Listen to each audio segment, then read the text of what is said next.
Cinnabon nail. So I've got a little cinnamon roll that's on the tip of the nail, and then I have another one that's inside a box. So you can open up the little Cinnabon box and you can see another one that's in there that's just waiting to be eaten. I absolutely love cinnamon rolls. I love to make them. I love to eat them. I love everything about cinnamon rolls. So I really do love this design. I hope you guys love it as much as I do. And don't forget to click subscribe to see all my future videos as well. Bye! So we are going to begin with an overlay of a shimmery white acrylic. This is just a really nice background color that doesn't kind of distract from whatever you put on top of it. So it's kind of like just doing a nude overlay. It's just a really simple background. So then after I have that done, I'm going to encapsulate it with a layer of clear acrylic to make sure it is nice and strong. Once that is done and I have that full layer completed, then I'm going to file the nail into shape with my e-file just to smooth it out and get it all nice and party. If you were to do this as a full set, I would use the beautiful kind of Tiffany blue that the Cinnabon boxes are for the rest of the nail, or for the rest of the set. So now I'm going to use that, like I just said, that beautiful Tiffany blue or robin's egg blue, and I'm going to sculpt all of the pieces of my box. As you can see, I have my little cinnamon roll set to the side. I will show you how to sculpt those later, so don't worry about it. They're not going to get missed. But we're going to sculpt all of the sides of the box. So we have a square for the top of the box and the bottom of the box, and then rectangles for all four sides. And because this is a square box, now you can see that I have the top and the bottom of the box. All of those rectangles are going to be approximately the same size. And if you wanted to make a template ahead of time instead of just eyeballing it like I am, you certainly can. You can draw yourself a little template of a square and then a rectangle. The length of the rectangle should be the length of one of the sides of the box. So the long side should be about even with the long side of the square. So that might be something that could help you out with that. So after you have all four of those sculpted and you've got them all done, just set this to the side, let those cure. Whenever I'm working on something like this, I don't know if this is something anybody else runs into, but I set something heavy on top of my nail form backing while I have things set to the side to cure, because they tend to curl.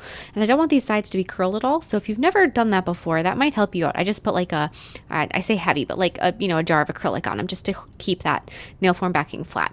But then once they are all done, you can go ahead and glue your sides of the box together.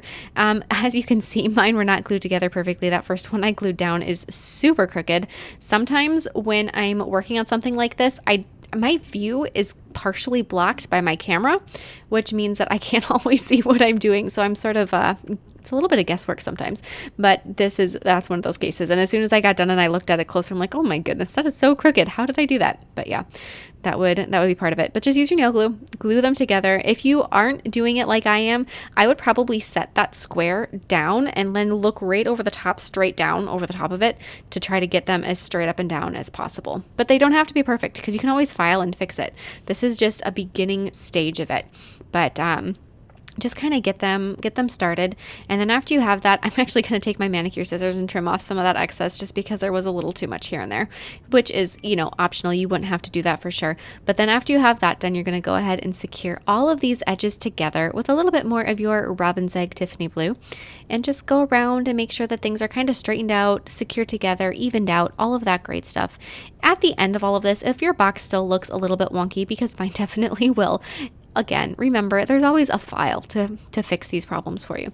So just smooth it out, fairly well. But if it still isn't perfect, you can fix it. And you know what? It doesn't really matter either, because, it's going to look fantastic and everybody's going to be focusing on the adorable little cinnamon rolls. They're not going to care if your box is a little lopsided.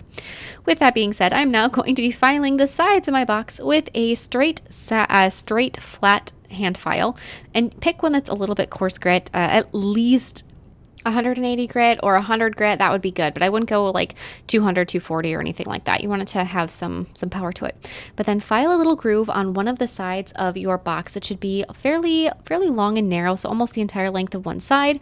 Then string a bead over a piece of fine jewelry wire. Remember that the length of the groove that you carve should be about the length of your bead. So whatever your bead length is, that's, just keep that in mind. Get some dust off of that little groove you did.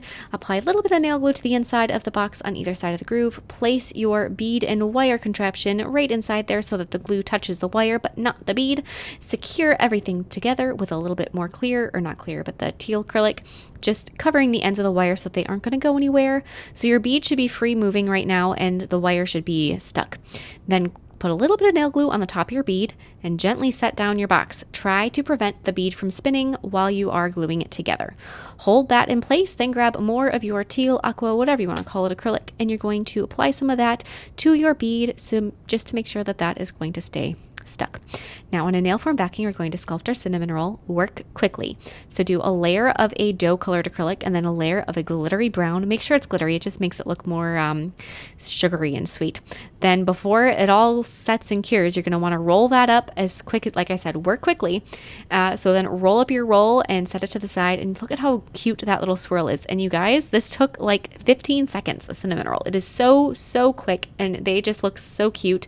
These would make, if you like to make jewelry, these would make adorable earrings, little cinnamon roll earrings. Yeah, they'd be cute. So then we're going to do a second one. Same process. First a layer of dough, then the cinnamon roll, or then the cinnamon layer. Roll it up, and then you're going to start assembling things onto the nail. So I'm going to first glue the box onto the nail. Just put some nail glue on, hold it down, and then I'm going to glue one of the rolls into the box.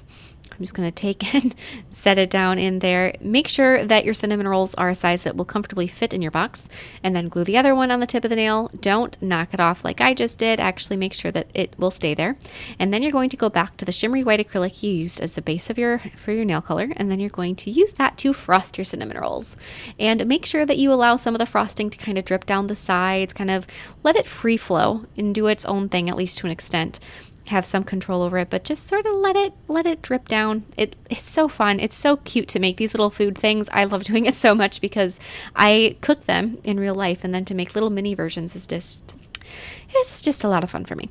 But then we're going to take and we're going to be painting the Cinnabon logo onto our box. Now, if you are a smart person, you would have turned this 1/4 turn 90 degrees, because it is, I think it's crooked. So I don't know why I painted it crooked. Sometimes, you're just painting something and you don't, think things through, I suppose. This is one of those times. I would have turned it so that it would be more easily read on the box, but it looks cute either way. So you're going to start with the dark blue base for the logo. It's got like a oval with a little bit of a decorative point on the top and the bottom, and then a little line that traces that.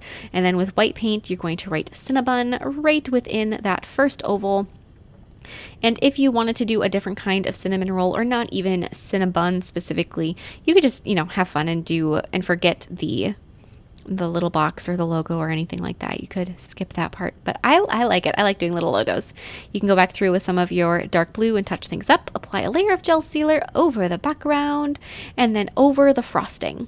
So don't apply the gel sealer over the whole cinnamon roll, but just try to hit the frosting. Some matte top coat over the top of the box to seal in the logo, and that is it. I think these are so cute. Like I said, I would absolutely love to make a little pair of earrings out of these. I just might have to do that, and if you like to make earrings, I would highly suggest it because it's so quick and they're so easy.